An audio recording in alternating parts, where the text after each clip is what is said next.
Hai semuanya, selamat datang di Lapak Rangkuman. Kali ini kita akan membahas film aksi fantasi yang menceritakan kisah seorang pemuda yang terlibat dalam petualangan epik. Film yang akan kita bahas ini berjudul Red One. Petualangan ini akan melibatkan kekuatan super, elemen magic, dan konspirasi besar. Di petualangan ini dia tidak bekerja sendirian. Ia bekerja sama dengan seorang mantan agen FBI yang terkenal dengan kecerdikannya. Petualangan ini bertujuan untuk mengungkap rahasia besar di balik dunia yang lebih luas dari pandangan mereka. Dengan latar belakang yang penuh aksi dan humor, cerita ini akan menyajikan kisah yang menyatukan kekuatan, persahabatan, dan petualangan yang tak terduga. Tanpa banyak basa-basi, mari kita mulai.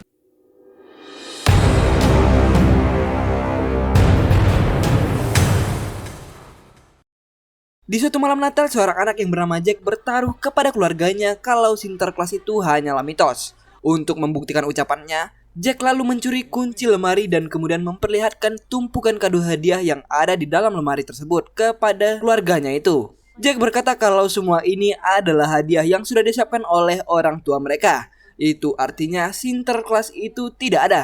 Lalu mereka pun tampak menjadi kecewa karena selama ini mereka menganggap kalau Sinterklas itu adalah suatu hal yang nyata. 30 tahun kemudian, Jack menjadi seorang hacker yang handal. Pada suatu hari, Jack disewa oleh seseorang untuk meretas sistem pengawasan gempa antar benua di kantor Badan Geologi. Sesampainya di depan kantor Badan Geologi itu, Jack membuat kebakaran untuk mengalihkan perhatian semua orang. Dia kemudian mengambil tanda pengenal salah satu petugas yang sedang berolahraga. Jack pun langsung menyelinap masuk ke dalam kantor dan kemudian memasang alat peretas miliknya di dalam kantor itu. Di tempat lain, pria tua berkostum Sinterklas sedang menyapa anak-anak di dalam sebuah mall. Dia dikawal oleh seorang pemuda berbadan kekar yang bernama Carl. Di sini Carl melihat orang-orang dewasa yang bertengkar, mencuri, dan menyela antrian sesuka hati. Setelah selesai menyapa anak-anak di dalam mall itu, Sinterklas yang memiliki nama asli Nick diantar oleh penjagaan ketat menuju bandar udara.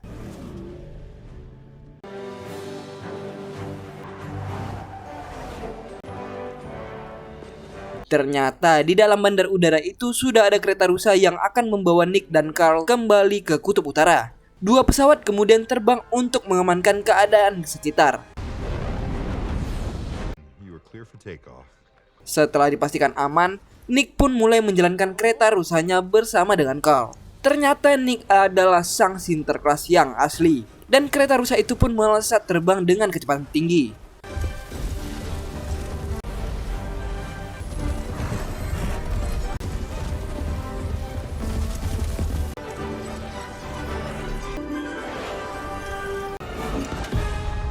Sesampainya di kutub utara, kereta itu berhenti dan menimbulkan guncangan yang sangat dahsyat, membuat alat pendeteksi gempa menangkap getaran itu. Di tempat lain, Jack yang berhasil mendapatkan tanda-tanda getaran gempa di kutub utara langsung memberitahu kliennya koordinat lokasi di mana getaran barusan terjadi. Di kutub utara, Nick dan Carl memasuki kubah pelindung di mana di dalamnya terdapat kota yang sangat gemerlap.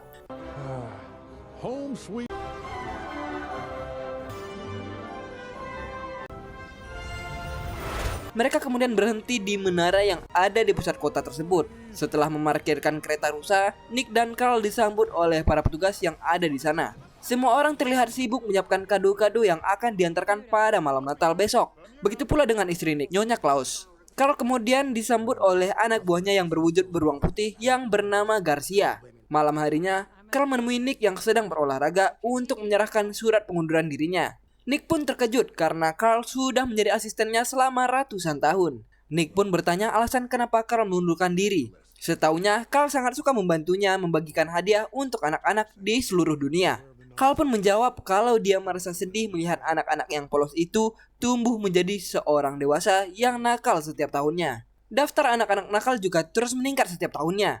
Bahkan di tahun ini, daftar jumlah anak-anak nakal lebih banyak daripada anak-anak yang baik. Saat ini anak-anak itu bahkan tidak peduli. Jika menjadi anak yang nakal, maka mereka tidak akan mendapat hadiah dari Sinterklas. Carl sangat ingin bisa merubah anak-anak nakal itu menjadi anak yang baik. Nick pun berkata kalau tugas mereka bukanlah mengubah seseorang. Nick percaya kalau anak-anak nakal itu bisa berubah dengan sendirinya. Nick ingin Carl percaya kalau di dalam diri orang dewasa yang melakukan kesalahan, pasti masih ada jiwa anak kecil yang lugu di dalam hati mereka. Di luar kubah, sekelompok orang mencoba mencari lokasi keberadaan kubah. Mereka merupakan orang yang mendapatkan petunjuk dari Jack. Mereka pun akhirnya berhasil menemukan kubah yang menyembunyikan markas Sinterklas. Mereka kemudian menjebol kubah itu dan langsung masuk ke dalamnya.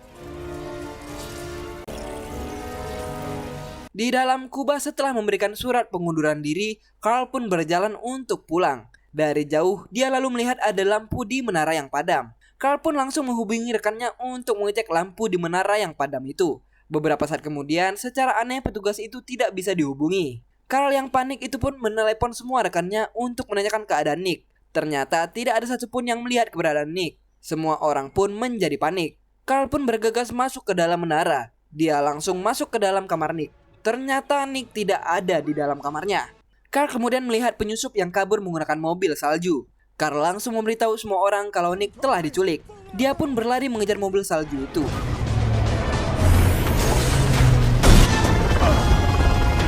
Meskipun jalanan sudah diblokir, namun mobil salju itu masih melaju menghantam apapun yang ada di hadapannya. Carl kemudian mengeluarkan mainan motor salju. Dengan alat di tangannya, dia merubah mainan itu menjadi motor salju sungguhan. Carl menggunakannya untuk mengejar mobil salju yang kabur. Setelah keluar dari dalam kubah, Carl langsung naik ke atas gunung es. Dia sengaja membuat longsor salju untuk menghentikan mobil itu. Setelah mobil itu berhasil dihentikan, Carl langsung mendekatinya. Namun setelah pintu mobil salju itu dibuka, tidak ada seorang pun di dalamnya. Carl kemudian melihat sebuah pesawat terbang melintasinya. Singkat cerita, Carl lalu menghubungi seorang petugas yang bernama Zoe. Carl memberitahu kalau Nick telah diculik. Zoe lalu memberitahu kalau barusan dia mendapatkan laporan kalau adanya seseorang yang menghack sistem pengawasan geologi antar benua. Orang itu pasti menggunakan informasi getaran gempa di kutub utara untuk mendapatkan lokasi keberadaan kubah berada. Zoe telah berhasil mendapatkan identitas orang yang menghack sistem pengawasan itu. Dia dan timnya akan segera menangkap orang itu untuk dimintai keterangan. Keesokan harinya, Jack yang baru bangun di siang hari ditelepon oleh mantan istrinya yang bernama Olivia. Olivia meminta Jack untuk menjemput anaknya yang bernama Dylan yang sedang bersekolah. Olivia beralasan sedang sibuk menangani para pasiennya. Jack awalnya menolak, namun Olivia memohon. Karena tidak ada yang bisa dia minta tolong lagi, Jack pun langsung berangkat menjemput anaknya. Meskipun mereka jarang bertemu karena orang tuanya sudah bercerai, Dylan sebenarnya ingin lebih dekat dengan Jack. Dylan bercerita kalau barusan dia dihukum karena telah menghack sistem absensi. Ada siswa lain yang mengadukannya. Bukannya memarahi Dylan, Jack malah menyuruh Dylan untuk lebih berhati-hati. Jika ingin menghack sesuatu, Dylan harus merahasiakannya dan jangan memberitahu kepada siapapun. Sesampainya di rumah Olivia, Dylan memberitahu kalau malam ini dia ada pertunjukan di sekolah. Dylan ingin Jack datang ke pertunjukan itu. Namun sayangnya, Jack tidak bisa berjanji. Jack beralasan kalau dia sedang sangat sibuk. Singkat cerita, di saat Jack kembali ke apartemennya, Jack melihat ada orang yang mencurigakan. Jack pun langsung menyerang orang-orang itu.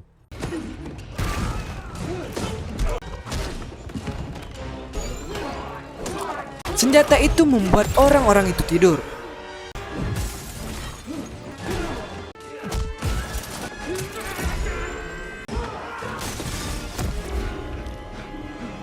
Dengan susah payah, Jack berusaha kabur dari gedung apartemennya.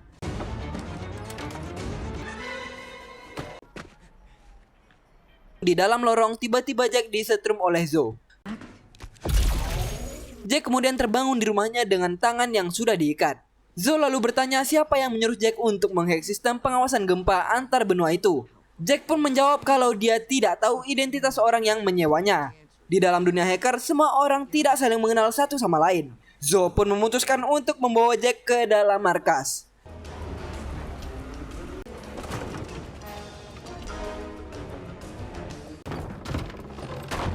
Sesampainya di dalam markas, Jack bertanya tempat macam apa ini. Zoe pun menjelaskan kalau ini adalah badan pemerintah yang khusus menangani permasalahan dunia mitologi atau disingkat ELF. Jack pun bingung karena dia baru mendengar ada organisasi semacam ini. Tiba-tiba Jack melihat orang-orang yang ada di sini menangkap makhluk tanpa kepala. Jack pun terkejut seakan-akan tak percaya. Zoe lalu menjelaskan akibat data yang dihack oleh Jack membuat seseorang berhasil menemukan lokasi tempat tinggal Sinterklas. Dan kemudian mereka menculiknya. Mendengar hal ini, Jack tentu saja tidak percaya. Tiba-tiba Carl pun datang. Zoe memberitahu Carl kalau Jack ternyata tidak tahu apa-apa. Namun Carl yang masih mencurigainya kemudian memanggil rekannya Garcia. Melihat sosok beruang itu, Jack pun panik ketakutan. Zoe mencoba menenangkan Carl, namun Carl menyuruh Zoe untuk tidak mempercayai Jack karena Jack masuk di dalam daftar anak-anak nakal level 4 yang merupakan orang-orang yang sangat nakal. Zoe kemudian memiliki ide, dia berniat memperkerjakan Jack. Dengan kemampuan Jack, Zoe yakin mereka bisa melacak keberadaan Nick. Jack kemudian memberitahu kalau dia sudah menanam program bug pelacak digital kepada kliennya untuk berjaga-jaga kalau kliennya itu kabur sebelum membayar. Dengan kata lain, Jack bisa mengetahui di mana keberadaan orang yang meminta koordinat gempa kepadanya. Dia pun diberi HP untuk melacak. Setelah beberapa saat melacaknya, Jack pun berkata kalau orang itu saat ini berada di pantai di Pulau Aruba. Zoe pun mengatakan kalau Jack akan ikut dengan Carl untuk menemukan Nick. Karena malam ini adalah malam Natal, mereka harus segera menyelamatkan Sinterklas. Zoe kemudian memasang alat pelacak di kaki Jack agar Jack tidak bisa kabur.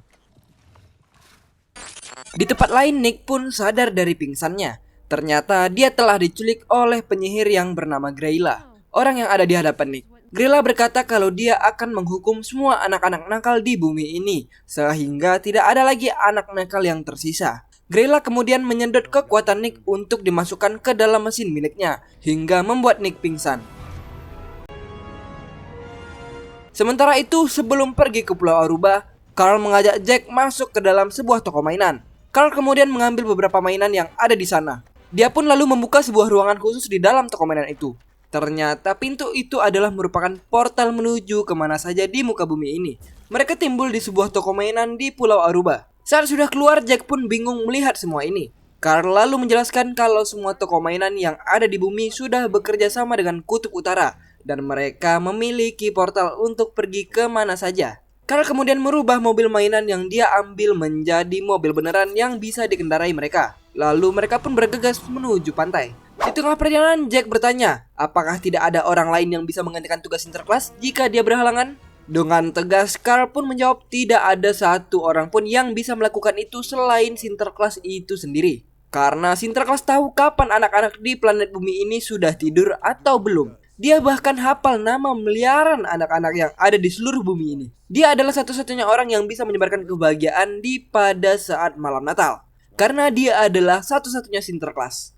Di tempat lain, Grayla memperbanyak bola kaca yang bernama Glass Cavik menggunakan alat miliknya. Dia akan menggunakannya untuk menghukum semua anak nakal yang ada di seluruh dunia. Sedangkan di pantai Aruba, Jack sangat teliti menganalisa satu persatu pengunjung di pantai itu. Jack kemudian melihat ada orang-orang yang mencurigakan. Jack mencurigai orang-orang itu adalah bodyguard yang sedang mengawal seseorang. Jack pun yakin kalau orang itulah yang telah menyewanya untuk melacak keberadaan Sinterklas. Tanpa pikir panjang, Carl pun langsung maju sendirian. Seseorang yang bernama Ted lalu menyuruh bodyguardnya untuk maju menghadang Carl. Carl yang tidak getar pun tetap maju. Di saat para bodyguard itu mulai menyerang, Carl menggunakan alat miliknya untuk membuatnya bisa mengecil dan membesar sesuka hati.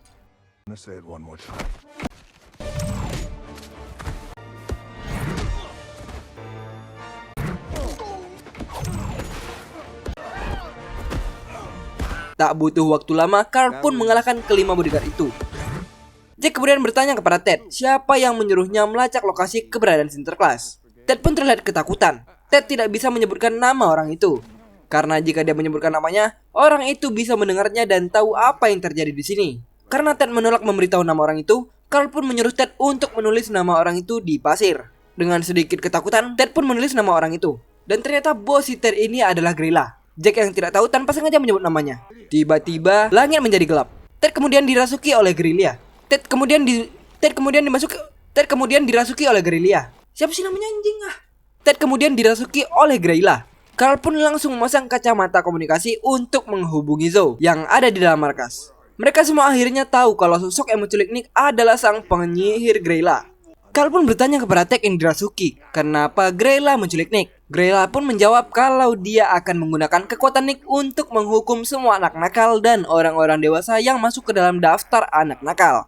Dia akan menghukum semua orang yang melakukan kenakalan kecil seperti berbohong dan menonton film yang hingga kenakalan besar seperti mencuri, merampok, dan membunuh. Carl pun berkata kalau itu artinya semua orang di dunia ini akan menjadi sasaran Grayla. Grayla menyuruh Carl untuk tidak mengganggunya. Setelah Grayla tidak lagi merasuki tubuh Ted, Zoe memerintahkan pasukannya untuk melacak keberadaan Grayla di semua tempat yang berkemungkinan akan didatanginya. Di pantai, tiba-tiba sebuah mobil es krim keluar dari dalam laut.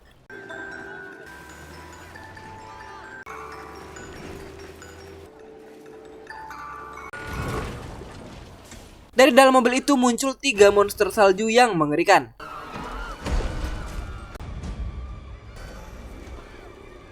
Jack kemudian mendorong Ted agar tidak terkena serangan es. Serangan itu bisa membukukan seseorang dalam seketika. Carl pun menyuruh Jack untuk melindungi Ted, karena dialah satu-satunya petunjuk yang mengetahui keberadaan gerila.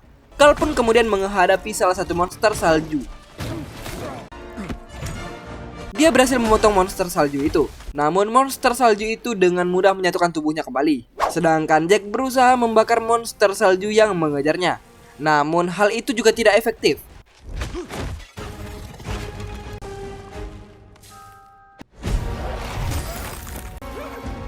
Monster salju yang mengejar Jack akhirnya berhasil membekukan Ted. Di pantai, Carl yang dicekik oleh monster salju dengan susah payah berusaha melepaskan diri. Carl pun kemudian tak sengaja mencabut wortel di hidung monster salju ini. Ternyata hal itu membuat monster salju itu langsung hancur. Di tempat Jack, dia pun memancing monster salju ke dekat tabung gas dan kemudian meledakannya hingga hidung wortelnya terlepas, membuat monster salju itu pun hancur meleleh. Jack yang terlempar pun melihat satu monster yang tersisa, kemudian membukukan kolam renang. Hal itu membuat satu kaki Jack terjebak di dalam kolam renang. Di saat monster salju itu semakin mendekat, Carl pun datang dan langsung mencabut hidung wortel monster salju itu.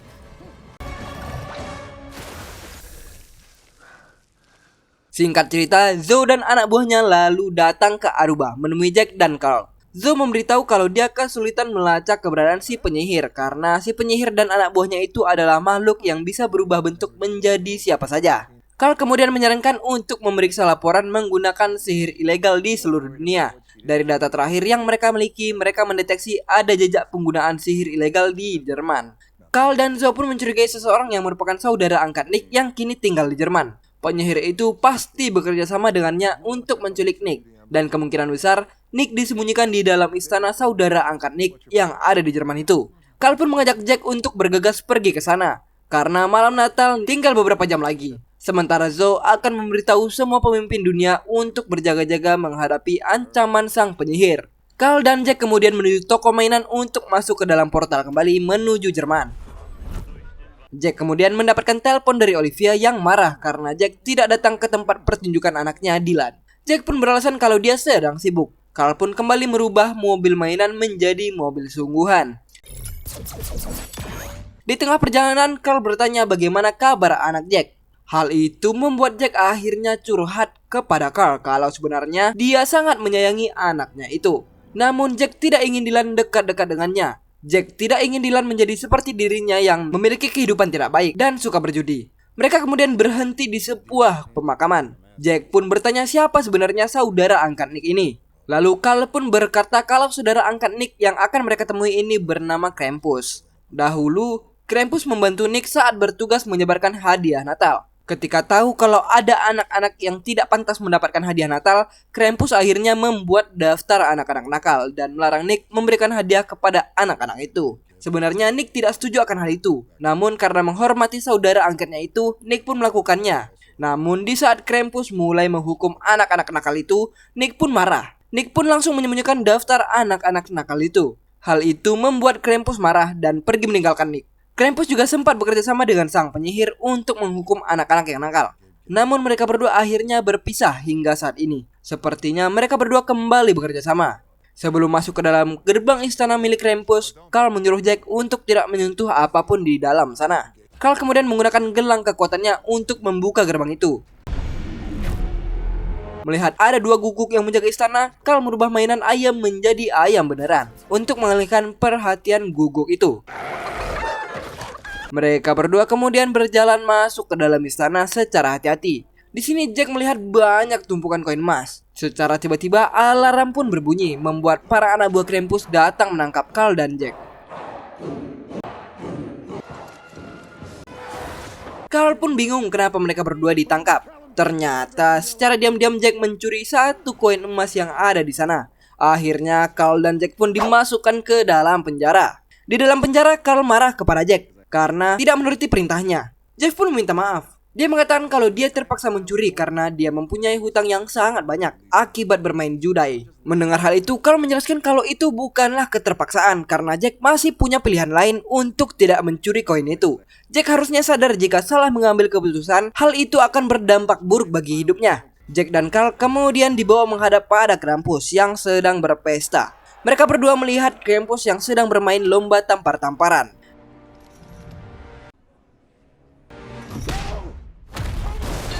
Krampus sangat senang sekali melakukan hal ini. Sejauh ini, belum ada lawan yang bisa mengalahkan Krampus. Mereka pun turun menghampiri Krampus. Di sini anak buah Krampus menyita gelang kekuatan milik Carl.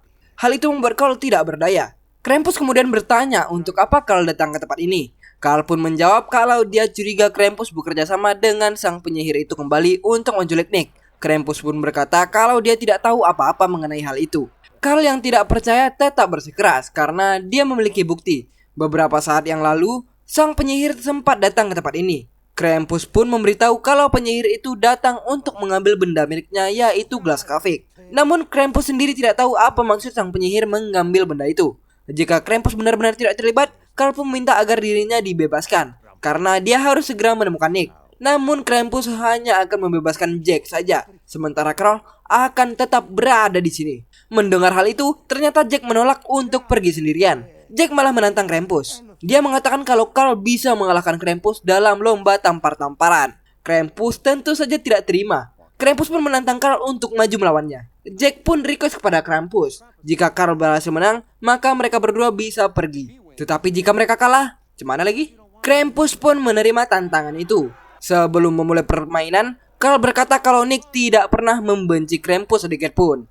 Nick ingin Krampus kembali ke kutub utara, seperti dahulu lagi. Namun Krampus tidak peduli. Krampus menyuruh Carl untuk menamparnya terlebih dahulu.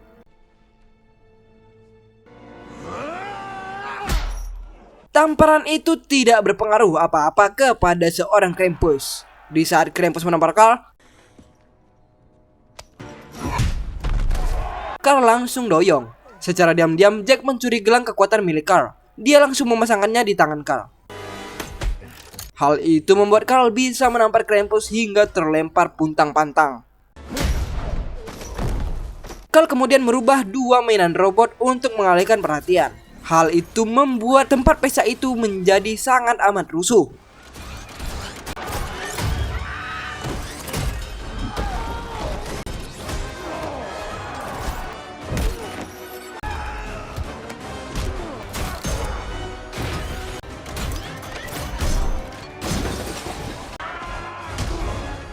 Carl dan Jack berusaha untuk kabur dari sana. Akhirnya mereka berdua pun berhasil kabur. Carl pun berterima kasih karena Jack memilih untuk menolongnya. Jack kemudian tidak sengaja bertanya apa rencana Grayla dengan mengambil gelas kafik. Mendengar namanya disebut, Grayla pun sadar kalau Jack dan Carl masih berusaha mencarinya. Saat mereka di mobil, Carl dan Jack pun membicarakan tentang rencana mereka selanjutnya.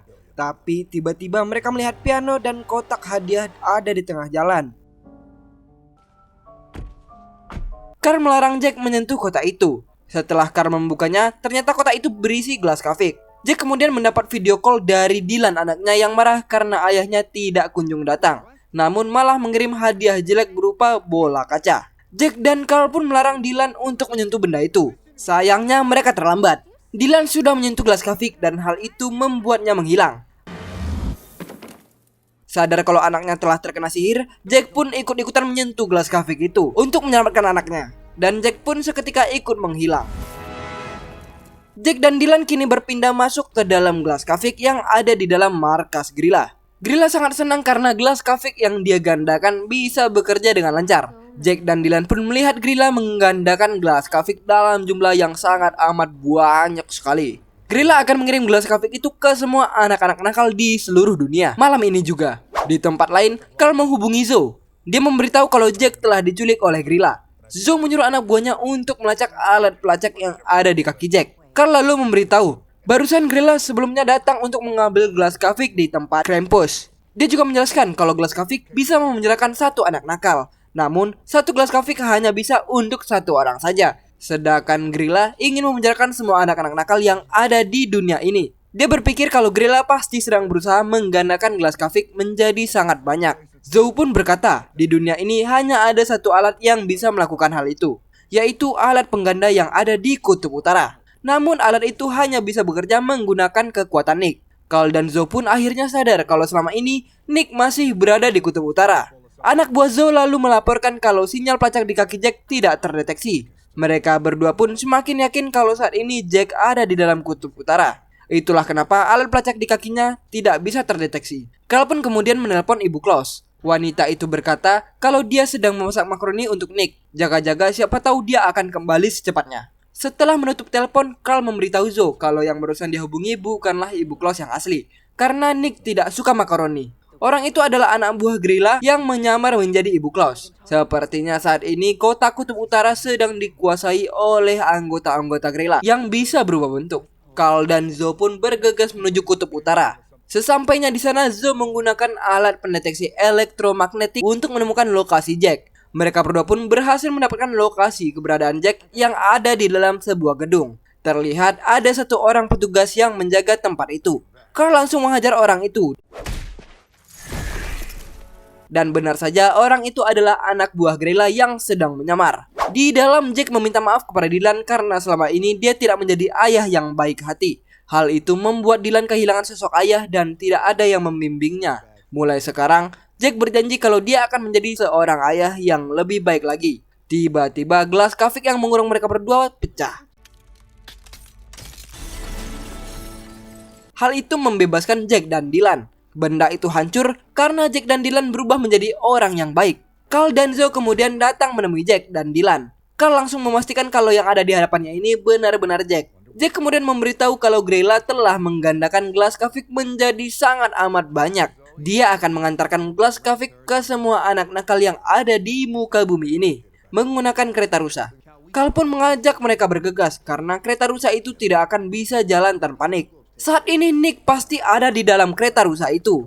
Di tengah jalan, Carl membebaskan Gracia, istri Nick, dan para petugas lainnya yang sedang disekap. Sesampainya di landasan pacu kereta rusa, mereka pun melihat Grilla dan anak buahnya yang sedang bersiap-siap untuk terbang. Mereka juga melihat Nick yang pingsan di dalam kurungan. Bukannya membawa hadiah, Grilla malah membawa gerobak yang penuh dengan gelas kafik. Para petugas itu pun langsung menyerang anak buah Grilla yang ada di sana.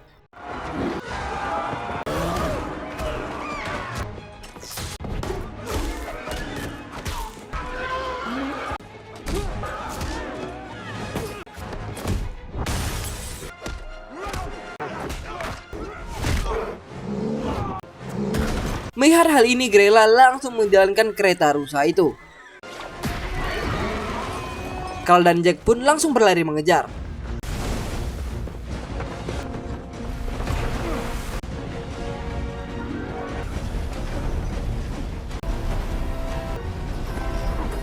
Namun Grilla malah melempar keduanya.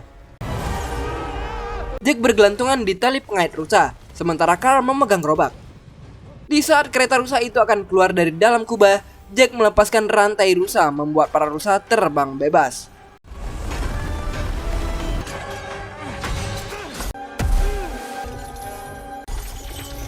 Hal itu membuat kereta yang dinaiki oleh Grilla pun terjatuh.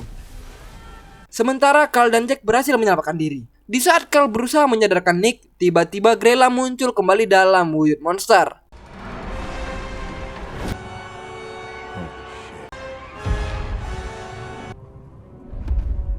Grilla berniat membawa Nick pergi bersamanya. Di saat Grilla akan menyerang Carl, tiba-tiba seseorang melemparkan api ke arah Grilla.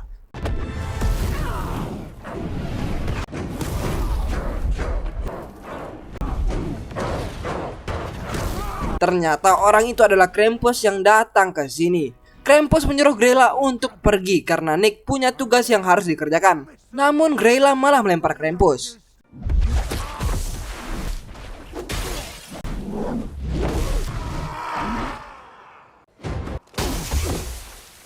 Carl kemudian maju menyerang Grilla.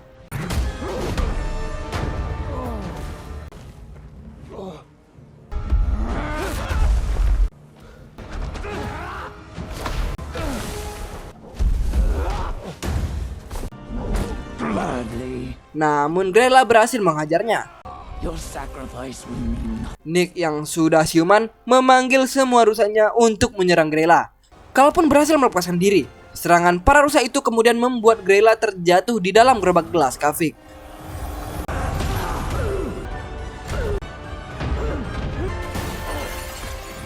Grayla pun akhirnya tersedot masuk ke dalam gelas Kavik itu. Setelah situasi kembali aman, Nick berterima kasih kepada Krampus karena telah membantunya pada malam ini. Karena waktu sudah menunjukkan tengah malam, Nick pun bersiap-siap untuk segera melaksanakan tugasnya membagikan hadiah kepada semua anak-anak yang ada di muka bumi ini. Setelah semua persiapan selesai, Nick mengajak Jack dan Dylan untuk ikut melihatnya bekerja. Singkat cerita, Jack dan Dylan pun melihat Nick yang dengan lincah memasuki rumah-rumah. Dia bisa mengecilkan tubuhnya, lalu memasukkan hadiah dari satu rumah ke rumah lainnya dengan sangat cepat. Jack dan Dylan melihat Nick membagikan hadiah-hadiah Natal kepada anak-anak di seluruh dunia dalam waktu satu malam saja. Keesokan harinya, semua anak-anak pun merasa senang mendapatkan hadiah dari Sinterklas. Jack dan Dylan sama-sama terpukau melihat kehebatan Sinterklas semalam. Carl kemudian melihat sosok anak kecil yang polos berada di dalam diri Jack.